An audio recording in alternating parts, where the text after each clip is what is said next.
Hello everyone, welcome to channel learn with ease. आज का topic है अकाउंटिंग फॉर शेयर कैपिटल का, जिसमें हम सॉल्व करेंगे question number 74 chapter 8 TS Grewal की बुक से class 12 accounts. Online sessions, online classes के लिए आप मुझे स्क्रीन पर दिए गए इस नंबर पर व्हाट्सएप कर सकते हो अपना नाम और क्लास। अगर आप टीएस ग्रेवाल के साथ साथ डीके गोयल बुक को भी फॉलो कर रहे हो तो चैनल की प्लेलिस्ट को क्लिक करो, आपको न्यू एडिशन के सॉल्यूशंस अपलोडेड मिलेंगे। साथ में ही कम्युनिटी सेक्शन में एमसीक्यूज मिलेंगे क्विज की फॉर्मेट में और एमसीक्यूज के सॉल्यूशन शॉर्ट्स में। तो बहुत कुछ है चैनल पर, विजिट द चैनल। अच्छा लगे तो शेयर और सब्सक्राइब जरूर करना। क्वेश्चन में दिया है कि सॉफ्टवेयर लिमिटेड एक कंपनी है जिसकी रजिस्टर्ड कैपिटल 5 लाख है। रजिस्टर्ड कैपिटल मतलब ऑथराइज्ड कैपिटल। फेस वैल्यू एक शेयर की 10 रुपए है। मतलब ये कंपनी कितने शेयर इश्यू कर सकती है? 5 लाख डिवाइडेड बाई 10 करोगे तो आपको पता चलता है 50,000 शेयर्स मैक्सिमम है ये पब्लिक को ऑफर कर सकती है। इसने 50,000 में से 20,000 शेयर्स पब्लिक को ऑफर किए, जिसकी पेमेंट इंस्टॉलमेंट्स में करनी है। 2 रुपए एप्लीकेशन, 4 रुपए अलॉटमेंट, 2 रुपए फर्स्ट कॉल और 2 रुपए फाइनल। कंपनी को अलॉटमेंट पर सारा पैसा मिल गया। इसका मतलब जितने इशू किए थे उतने के ही सारी एप्लीकेशन मिल गई और सारे शेयर्स कंपनी ने अलॉट भी कर दिए। पूरे 20,000 शेयर्स कंपनी ने अलॉट किए और अलॉटमेंट पर पूरा पैसा मिल गया। फर्स्ट कॉल जब की तो कंपनी को एक शेयर होल्डर से 300 शेयर्स पर फर्स्ट कॉल के साथ आगे का जो भी बैलेंस था वो भी मिल गया। लेकिन दूसरी जगह पर 5 शेयर होल्डर ऐसे हैं जिनके 1000 शेयर्स हैं। 1000 शेयर्स पर उनसे फर्स्ट कॉल का पैसा नहीं मिला। तो कंपनी ने क्या किया? फर्स्ट कॉल पर पैसा नहीं मिला तो उनके शेयर्स को कैंसिल कर दिया। इसके बाद कंपनी ने फाइनल कॉल की भी डिमांड की और फाइनल कॉल की डिमांड की तो पूरा पैसा मिल गया। अब इसके बाद कंपनी ने क्या किया? जो शेयर्स फोरफीट किए थे 1000, उनको दोबारा से रीइश्यू किया और वो भी 6 रुपए। आपको ये सारी जर्नल एंट्रीज बनानी है और साथ में बैलेंस शीट भी बनानी है। कैसे करोगे? देखो, सबसे पहले हमारी एंट्री की कहाँ से स्टार्टिंग होगी? जब भी कंपनी शेयर्स इशू करती है तो हम चेक करते हैं कि हमारे बैंक में कितने शेयर्स के लिए एप्लीकेशन आ रही है। हमें जितने शेयर्स हम इशू कर रहे हैं क्या उतने शेयर्स के लिए एप्लीकेशन मिल रही है?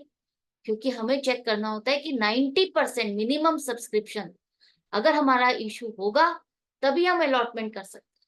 अगर 90% सब्सक्राइब नहीं होगा तो हम अलॉटमेंट नहीं कर सकते।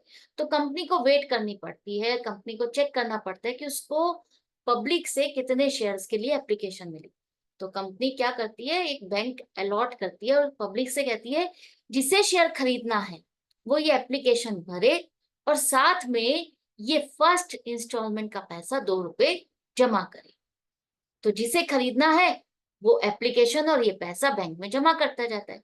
तो इस तरह से कंपनी को यहाँ पर 20,000 शेयर्स इशू किए तो 20,000 शेयर्स के लिए टोटल एप्लीकेशन रिसीव हो गई, क्योंकि और कोई इंफॉर्मेशन नहीं है कि कितने शेयर्स के लिए एप्लीकेशन मिली नहीं मिली। तो यही मान के चलो 20,000 शेयर्स है तो 20,000 शेयर्स के लिए एप्लीकेशन पूरी मिली। तो 20,000 शेयर्स पर 2 रुपए के हिसाब से 40,000 बैंक पे पैसा जमा हो गया। 90% सब्सक्रिप्शन वाली कंडीशन सेटिस्फाई कर दी तो कंपनी अब फाइनली शेयर्स को अलॉट कर सकती है। तो इक्विटी शेयर एप्लीकेशन के नाम पर ये फर्स्ट इंस्टॉलमेंट का पैसा कंपनी के पास आ गया।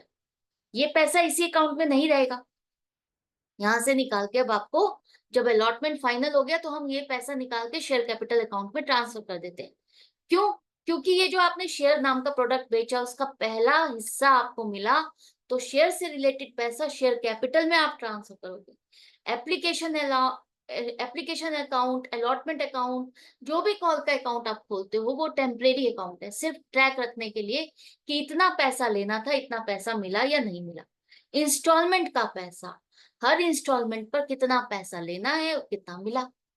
तो जैसे एप्लीकेशन का पैसा मिला, फर्स्ट इंस्टॉलमेंट है, वो पैसा फर्स्ट इंस्टॉलमेंट का हम इस बॉक्स में डाल देंगे कि हमें पहला हिस्सा मिल चुका है। तो शेयर कैपिटल अकाउंट फाइनल है जिसमें आपको ये हर बार का पैसा ट्रांसफर करना है। तो इक्विटी शेयर एप्लीकेशन का पैसा हमने शेयर कैपिटल में ट्रांसफर कर दिया। अब कंपनी कंफर्म है कि उसको अलॉटमेंट करनी है, इतने शेयर्स पब्लिक को अलॉट करने, किसको कितने करने, सारी चीजें कंफर्म हो चुकी। तो कंपनी क्या करती है? अलॉटमेंट की तैयारी करती है और अलॉटमेंट के टाइम पर सेकंड इंस्टॉलमेंट की डिमांड करेगी। तो जब कंपनी कंफर्म हो जाती है तो पहले एक ड्यू की एंट्री बनाती है कि अब अगर मुझे 4 रुपए अलॉटमेंट पर लेने हैं, नेक्स्ट कॉल अलॉटमेंट के नाम से होगी और नया अकाउंट खुलेगा, इक्विटी शेयर अलॉटमेंट अकाउंट। और 4 रुपए लेने हैं 20,000 शेयर्स पर, तो कितना पैसा आना चाहिए? 80,000। वो ट्रैक रखती है कि अब मेरे को 4 रुपए लेने हैं हर शेयर होल्डर से, तो मुझे इतना पैसा आना चाहिए, इतना मिला या नहीं मिला। ये अकाउंट आपने नया खोला और आप ये मान के चल रहे हो कि इस इंस्टॉलमेंट का पैसा पूरा आ जाएगा, और आप पहले ही शेयर कैपिटल अकाउंट में इसको ट्रांसफर कर देते हो। आपने सेकंड इंस्टॉलमेंट के लिए नया अकाउंट खोला, कितना पैसा मिलना चाहिए ये ट्रैक रखने के लिए, और मान चुके हो कि ये पूरा पैसा आ गया, आ चुका है, आ जाएगा, और शेयर कैपिटल में आपने ट्रांसफर भी कर दिया। एक्चुअल में बैंक में पैसा कितना आया? यहाँ पर लिखा है अलॉटमेंट पर हमें कोई प्रॉब्लम नहीं हुई, हमें सारा पैसा मिल गया। तो बैंक में हमारे पूरे 80,000 रुपए जमा हो गए। बैंक अकाउंट डेबिट करो 80,000, अलॉटमेंट का पैसा मिल गया ना, to equity share allotment account को क्रेडिट करो 80,000 से, कि अलॉटमेंट का पैसा आपको रिसीव हो गया। अब ये सेकंड इंस्टॉलमेंट का कहानी भी पूरी हो गई। पहले हम कंफर्म नहीं थे तो हमने बैंक अकाउंट से स्टार्ट किया, और जब हम कंफर्म हो गए तो हमने पहले ड्यू की एंट्री बनाई, उसके बाद देखा बैंक में कितना पैसा आया। बैंक में यहाँ पर पूरा पैसा आ गया अलॉटमेंट के नाम पे। तो देखो, अलॉटमेंट का अकाउंट डेबिट और क्रेडिट होकर के खत्म हो गया। ये टेम्परेरी अकाउंट था, खत्म हो गया। इसी तरह से एप्लीकेशन का अकाउंट डेबिट और क्रेडिट होकर के खत्म हो चुका। परमानेंट अकाउंट कौन से? बैंक और शेयर कैपिटल अकाउंट, जो आपके बैलेंस शीट में शो होंगे।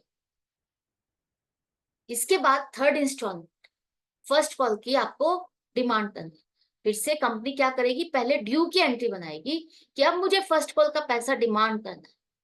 फर्स्ट कॉल का पैसा डिमांड करना है 2 रुपए के हिसाब से, तो मुझे कितना पैसा मिलना चाहिए? 20,000 शेयर है मेरे, 20,000 शेयर्स पर 2 रुपए के हिसाब से 40,000 रुपए आने चाहिए। तो नया अकाउंट खोलेगी company, equity share first call account, कि इस इंस्टॉलमेंट का नया नाम, इस इंस्टॉलमेंट पर मुझे 40,000 मिलने चाहिए। और कंपनी पहले ही मान चुकी होती है कि मुझे इतना पैसा आ जाएगा, और शेयर कैपिटल में पहले ही ट्रांसफर कर दे। अब फर्स्ट कॉल के टाइम पर हुआ क्या? कंपनी ने तो मान लिया इतना पैसा आ जाएगा, लेकिन हुआ क्या? कंपनी को जो 40,000 रुपए फर्स्ट कॉल पर मिलने थे 20,000 शेयर्स पर, कंपनी को 1,000 शेयर्स पर पैसा नहीं मिला। 1,000 शेयर्स पर 2 रुपए के हिसाब से आपको 2,000 रुपए नहीं मिले। इसका मतलब 19,000 शेयर्स पर आपको बाकी पैसा मिल गया। 19,000 शेयर्स पर 2 रुपए के हिसाब से 38,000 रुपए, 38,000 रुपीज आपको मिल गए। साथ में ही एक शेयर होल्डर है जिसने 300 शेयर्स पर फर्स्ट कॉल का तो पैसा दे ही दिया, आगे का जो फाइनल कॉल पर जो 2 रुपए कंपनी डिमांड करने वाली है, अभी डिमांड नहीं की है, डिमांड करने वाली है, उसका पैसा भी फर्स्ट कॉल के साथ ही जमा कर दिया। तो 300 शेयर्स पर 2 रुपए के हिसाब से 600 रुपए एक्स्ट्रा कंपनी के बैंक में जमा हुए, जो कि as a calls in advance है। लास्ट कॉल का पैसा भी कंपनी को मिल गया। तो बैंक में आपके पैसा कितना आया? 38,600 रुपए।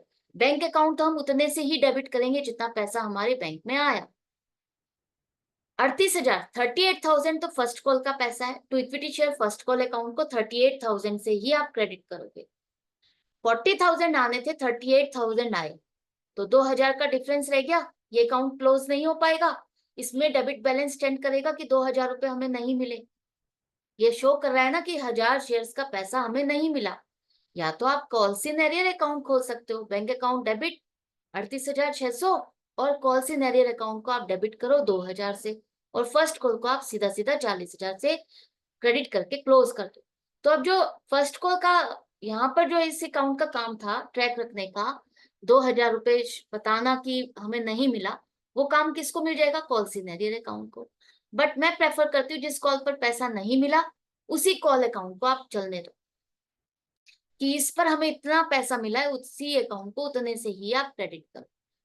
जो पैसा आपको एडवांस मिला, हम उसके लिए कॉल इन एडवांस अकाउंट खोलते हैं और उसमें डालते हैं। हमें पता है ये फाइनल कॉल का पैसा मिला है, लेकिन जब भी अलॉटमेंट के बाद आपको कोई भी पैसा एडवांस मिलता है, हम उसे कॉल इन एडवांस में डालते हैं, उसे पहले ही उस कॉल का अकाउंट खोल के उसमें नहीं डालते।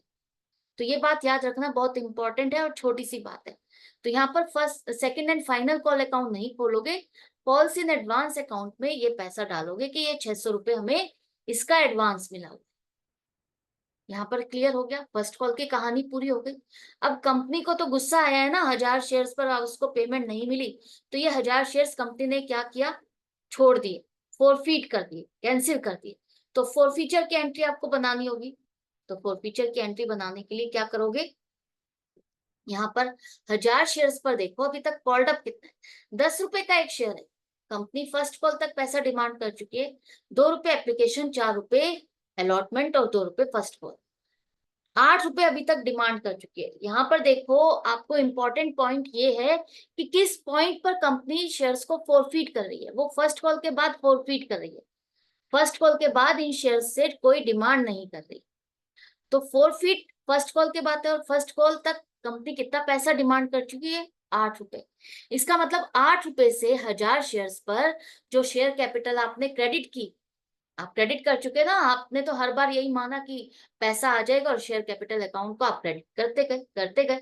अलॉटमेंट के टाइम पर भी क्रेडिट किया, फर्स्ट कॉल के टाइम पर भी क्रेडिट किया, पूरा अमाउंट से क्रेडिट किया।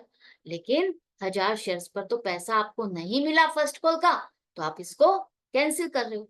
तो जितना पैसा फर्स्ट कॉल का, जितना पैसा 1000 शेयर्स का आप क्रेडिट कर चुके हो शेयर कैपिटल में, अगर ये शेयर कैंसिल हो रहे हैं तो ये आपको रिवर्स करना होगा। रिवर्स करना होगा, 1000 शेयर्स पर 8 रुपए के हिसाब से 8000 रुपए शेयर कैपिटल कैंसिल हो गई। जब शेयर नहीं तो शेयर कैपिटल भी नहीं। शेयर्स कैपिटल में उतना ही पैसा रहेगा जितने आपने शेयर्स अलॉट किए, और जब फोरफीट कर रहे हो, कैंसिल कर रहे हो, इसका मतलब वो शेयर्स है ही नहीं। अब 20,000 की जगह कंपनी के कितने शेयर्स रह जाएंगे, 19,000। फोरफीट कर रहे हो, कैंसिल कर रहे हो, तो ये शेयर खत्म, है ही नहीं। 20,000 की जगह 19,000 शेयर है, तो 8,000 रुपए कैंसिल हो गई, आपकी शेयर कैपिटल रिवर्स हो गई। अब इस पर देखो आपको कितना पैसा मिला और कितना नहीं। ये कॉल्ड अप तो 8 है, लेकिन उससे पैसा हमें कितना मिला है, एप्लीकेशन और अलॉटमेंट इन दोनों पर उससे पैसा हमें मिल चुका है। मतलब 2 रुपए और 4 रुपए, 6 रुपए हमें मिल चुके हैं, और 2 रुपए फाइनल, सॉरी, फर्स्ट कॉल का नहीं मिला।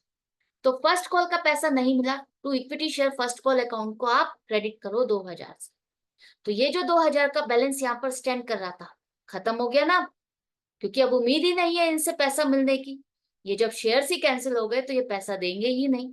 तो जब उम्मीद खत्म हो गई तो ये भी आपको क्रेडिट करके खत्म करना है। जैसे आपने शेयर कैपिटल को डेबिट किया, उसी तरह से फर्स्ट कॉल को भी आप क्रेडिट करके खत्म कर रहे हो। उससे रिलेटेड फर्स्ट कॉल अकाउंट को आपने क्रेडिट किया, क्योंकि इस कॉल का बैलेंस स्टैंड कर रहा था, इस कॉल का पैसा नहीं मिला, तो इस कॉल को भी आपको क्लोज करना है। पैसा मिला कितना, जो 6 रुपए मिले हैं 1000 शेयर्स पर, 6,000 रुपए, वो कंपनीज को रिफंड नहीं करने वाली। वो कंपनी शेयर होल्डर्स को रिफंड नहीं करने वाली। 5 शेयर होल्डर्स हैं टोटल, तो पांचों शेयर्स के मिला करके टोटल शेयर्स 1000 शेयर्स हैं, एक शेयर होल्डर के नहीं है। तो ये 6,000 रुपए कंपनी इनको रिफंड नहीं करेगी, रिफंड नहीं करेगी, और नया अकाउंट खोलेगी, फोरफिटेड शेयर अकाउंट, और उसमें ये पैसा क्रेडिट कर देगी। तो 8,000 में से 2,000 नहीं मिले, फर्स्ट कॉल का था पैसा जो बैलेंस स्टैंड कर रहा था, क्लोज हो गया। और जो 6,000 कंपनी रिसीव कर चुकी है, और शेयर कैपिटल में हमने डाला भी था, तब तो शेयर कैपिटल में हमने डाला था, क्रेडिट किया था, और पैसा मिला भी। वो पैसा मिला तो है, लेकिन वहां शेयर कैपिटल से निकाल के अब फोरफिटेड शेयर अकाउंट में कंपनी ने डाल दिया कि ये पैसा अब हमारी इनकम है, हम इसे रिफंड नहीं करेंगे। फोरफीट करने के बाद अब कंपनी ने क्या किया, जो बचे हुए शेयर्स हैं 19,000 शेयर्स के लिए फाइनल कॉल की डिमांड की। 20,000 के लिए नहीं, अब फाइनल कॉल की डिमांड करते हुए कंपनी के पास कितने शेयर्स हैं, 19,000। 1000 शेयर तो खत्म हो गए, तो ड्यू की एंट्री डलेगी 19,000 शेयर्स पर 2 रुपए के हिसाब से कि 38,000, 38,000 रुपीज मुझे रिसीव होने चाहिए। और फिर से कंपनी यही मान के चल रही है कि पूरा पैसा आ जाएगा और शेयर कैपिटल अकाउंट में ट्रांसफर कर।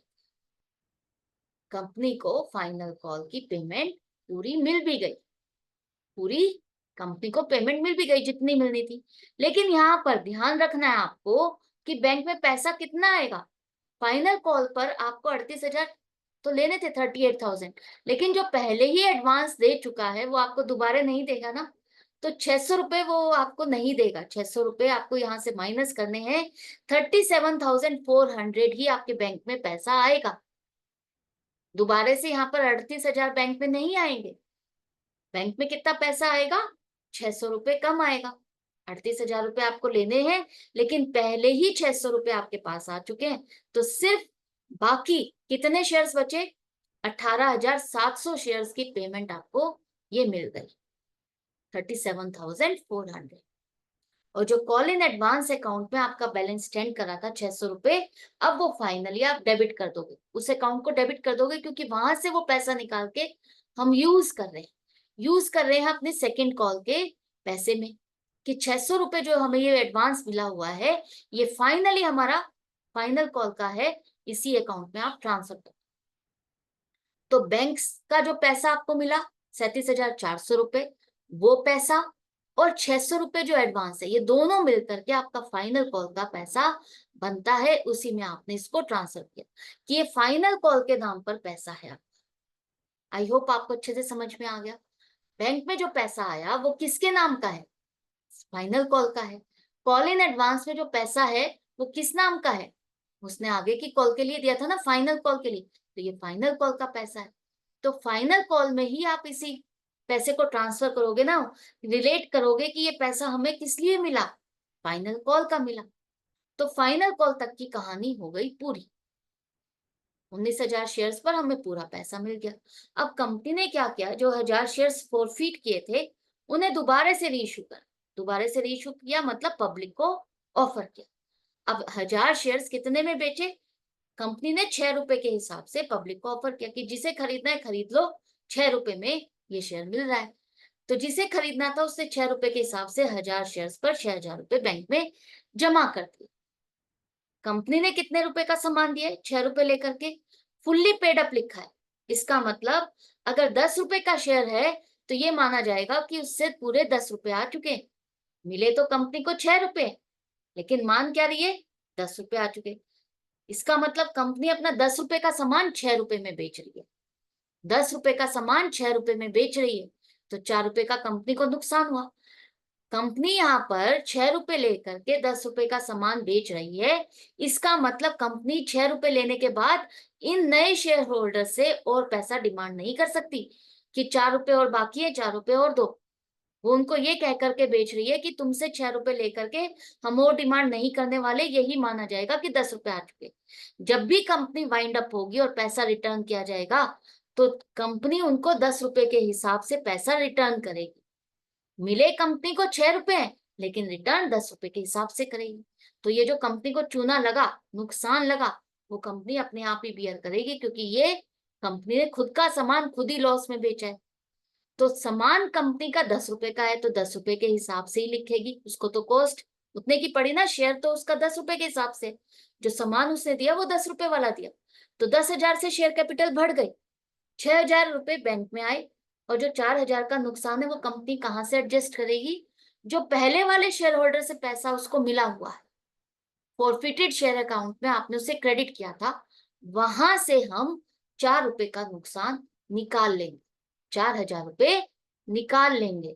इसका मतलब हम फॉरफिटेड शेयर अकाउंट को डेबिट कर देंगे कि हमें ये पैसा चाहिए, हमें वो निकालना है, तो उस अकाउंट को हम डेबिट करेंगे। तो 4,000 रुपए यहाँ पर डेबिट कर दिया आपने। ये एंट्री समझ में आ गई। 6,000 रुपए मिल गए, 4,000 रुपए का नुकसान हुआ, 10,000 से कैपिटल दोबारा से रिवाइज हो गई। तो अब कंपनी के वापस से शेयर्स कितने हो गए? 19,000 थे, 1,000 शेयर्स दोबारा से अलॉट हो गए, तो 20,000 शेयर्स वापस से कंपनी के रिवाइव हो गए। फॉरफिट करने के बाद रीइश्यू हो गए ये शेयर्स, तो अब आपको लास्ट में एक एंट्री करनी भूलनी नहीं है। जब रीइश्यू हो जाए तो आपको फॉरफीचर रीइश्यू के बाद कैपिटल रिजर्व में देखना कितना पैसा अगर ट्रांसफर करना है या नहीं करना। तो पहले वाले शेयर होल्डर से हमें हर शेयर पर 6 रुपए आए हुए, 2 रुपए एप्लीकेशन और 4 रुपए अलॉटमेंट। तो हर शेयर पर 6 रुपए जो रिसीव हुए थे वही फॉरफिटेड अमाउंट है हर शेयर। तो 1,000 शेयर पर 6,000 रुपए जो कंपनी के पास है, उसमें से 4 रुपए का लॉस एडजस्ट करने के बाद, 4,000 रुपए एडजस्ट करने के बाद हर शेयर पर 2 रुपए बचा हुआ है। तो 2 रुपए के हिसाब से 1,000 शेयर पर 2,000 रुपए कंपनी की फाइनल इनकम है, जिसे कैपिटल रिजर्व में ट्रांसफर कर दे। जो लॉस होना है, फायदा होना है, फाइनल हो चुका ना। 1,000 शेयर फॉरफिट करने के बाद रीइश्यू भी कर दिए, तो फॉरफिटेड शेयर अकाउंट में अब कोई भी शेयर ऐसा नहीं है जो कैंसिल्ड है। जब वहां पर कोई भी शेयर ऐसा नहीं है जो कैंसिल्ड है, सारे रीइश्यू हो चुके, तो वहां से जो बची हुई इनकम है वहां से निकाल के कंपनी कैपिटल रिजर्व में ट्रांसफर कर दे। तो फॉरफिटेड शेयर अकाउंट आपका क्लोज हो गया, नील हो गया। वहां से बैलेंस निकाला, 6,000 था ना उसका क्रेडिट बैलेंस, 6,000 में से 4,000 आपने यहाँ डेबिट किया और 2,000 यहाँ डेबिट किया, क्लोज हो गया, ट्रांसफर कर दिया कैपिटल रिजर्व में, कैपिटल रिजर्व फाइनली इनकम। तो ये सारी जर्नल एंट्रीज बन गई। आई होप आपको अच्छे से समझ में आ गया। अब इसमें आपको बैलेंस शीट भी बनानी, तो बैलेंस शीट बनाने के लिए सबसे पहले हम नोट्स टू अकाउंट से स्टार्ट करेंगे। मेन पेज अलग है, मेन पेज आपको पहले बनाना है, लेकिन वर्किंग आपको यहाँ से स्टार्ट करनी है। तो वर्किंग करने के लिए सबसे पहले लिखो ऑथोराइज्ड कैपिटल, रजिस्टर्ड कैपिटल लिखिए, यही आपके ऑथोराइज्ड कैपिटल है। 50,000 शेयर्स 10 रुपए वाले 5,00,000 रुपीज लिखा है, नंबर ऑफ शेयर्स नहीं है, तो ये रुपीज है, तो 5,00,000 रुपीज है यहाँ। और इसको नंबर ऑफ शेयर्स में कन्वर्ट करने के लिए 10 से डिवाइड करोगे तो 50,000 शेयर्स आ गए। इसने इशू कितने किए? 20,000 शेयर्स 10 रुपए वाले 2,00,000। सब्सक्राइब कितनी है? अलॉट कितने किए? सब्सक्राइब कैपिटल के लिए आपको दो कैटेगरी देखनी होती है, subscribe and fully paid up और subscribe but not fully paid up. अब यहाँ पर देखो, फॉरफिट करने के बाद रीइश्यू कर दिए तो 20,000 पूरे शेयर हो गए आपके, और आपको 19,000 शेयर्स पर तो पूरी पेमेंट मिली है। जो 1,000 शेयर्स आपने रीइश्यू किए, वो रीइश्यू आपने फुल्ली पेड अप किए हैं, बेशक आपको 6 रुपए मिले, लेकिन आपने किस कंडीशन पर इश्यू किए कि फुल्ली पेड अप है, उनसे कोई पैसा डिमांड नहीं किया जाएगा।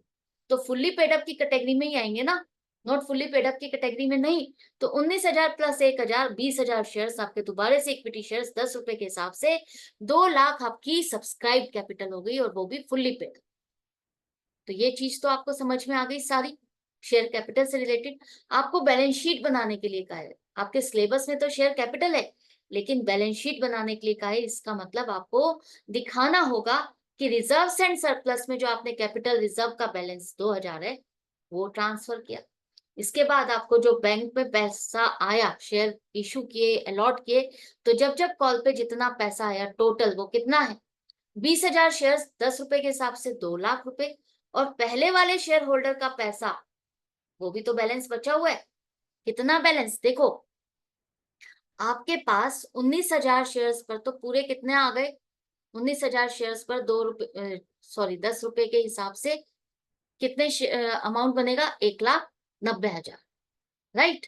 1,90,000 वो हो गया। दूसरे 1,000 शेयर्स आपने जब री इशू किए तो उस पर 6,000 मिले, तो कितना हो गया? 1,96,000। 1,96,000 के बाद आपके पास कितना पैसा और आया हुआ है? 6,000 रुपए। 6,000 पहले वाले शेयर होल्डर का पैसा बचा हुआ है 1,000 शेयर, तो वो 6,000 रुपए भी तो आप इसी में ऐड करोगे, तो 1,96,000 प्लस 6,000 2,02,000। तो इस तरह से आपका कैश एंड कैश इक्विवेलेंट, जहां पर आप बैंक बैलेंस दिखाओगे 2,02,000। अब मेन पेज पर आपको कैसे दिखाना है देखो, मेन पेज पर इक्विटी एंड लायबिलिटी साइड पर आपका शेयर कैपिटल, शेयर कैपिटल में आप सिर्फ सब्सक्राइब कैपिटल आपकी कितनी है वही दिखाते हो, जो कि हमारी 2,00,000। रिजर्व्स एंड सरप्लस, जिसमें हमारा कैपिटल रिजर्व का बैलेंस 2,000 है, वो आप दिखाओगे, तो दोनों का टोटल 2,02,000 हो गया। नॉर्मली आपसे सिर्फ यहां तक का पूछा जाता है, 2,00,000 रुपए तक। क्लियर है? इसके बाद आपको दूसरी साइड का भी बनाना होगा, एसेट साइड पे, जहां पर आपकी cash and cash equivalent, current asset में कैश एंड कैश इक्विवेलेंट 2,02,000 का बैलेंस यहाँ पर दिखाओगे। तो यहाँ पर भी टोटल आपका 2,02,000 हो गया। हमारी बैलेंस शीट मैच हो गई, कंप्लीट हो गई। तो इस तरह से इस क्वेश्चन को आपको कंप्लीट करना है। आई होप आपको अच्छे से समझ में आ गई है। जर्नल एंट्रीज, बैलेंस शीट सीखने में मजा भी आ रहा है, कॉन्सेप्ट्स क्लियर होते जा रहे हैं, तो इसी तरह से कनेक्टेड रहो, सीखते रहो। मिलते हैं नेक्स्ट वीडियो में नेक्स्ट क्वेश्चन के साथ। Good bye and take care.